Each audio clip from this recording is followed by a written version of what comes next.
شوهر من در آسیا. من 4 فرزند دارم. بچه معیوب من نمیگم ما بچه معیوب دارم. بجوری که بچه معیوب در پیشم بازی میکنه. او را من فقط شکمش سیر میکنم. زن رو افتاده بود. خودش تنها نمیتونه چیکار کند.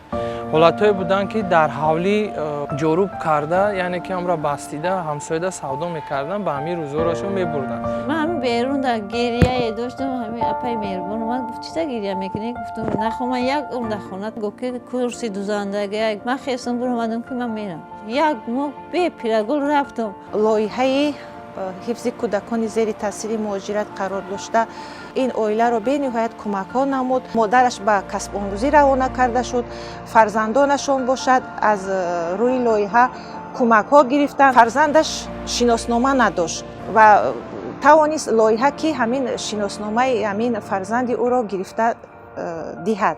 مرا خواندنی همین دوزندگی بردن و ماشینه را آوردن. من دیگه هوشم به همین کاری ماشینه کو من همین فراموش کردم. شب و روز اون کنی خیلی میزگره نمیفهمم چه خیلی میزگره. من مکتب میرم معلم را میپرسم که چی کم بودی دارن؟ ای همه پنول کتاب دارن. فرزند دیگه من او میگه که بچه من این سال دیگه میبرم پیش دادام میرم میگم هیچ کنه بوده من یگانجا داخل میکنم. نمی فقط نمی میگم به ایجاره سوز کنم، به ایجاره سوز کنم، ایجاره آورد کنم. گفتم همین میگم پیش روم.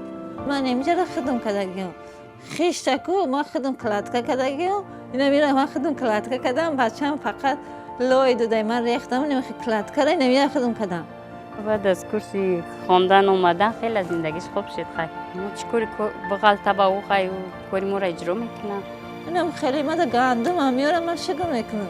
زن پیش رو افتاده بود، اکنون دلش به زندگی گرم شد. من مینداری میکنم همه خدمت رسانیایی که با ما خوبی میکنن و یاردم میکنن.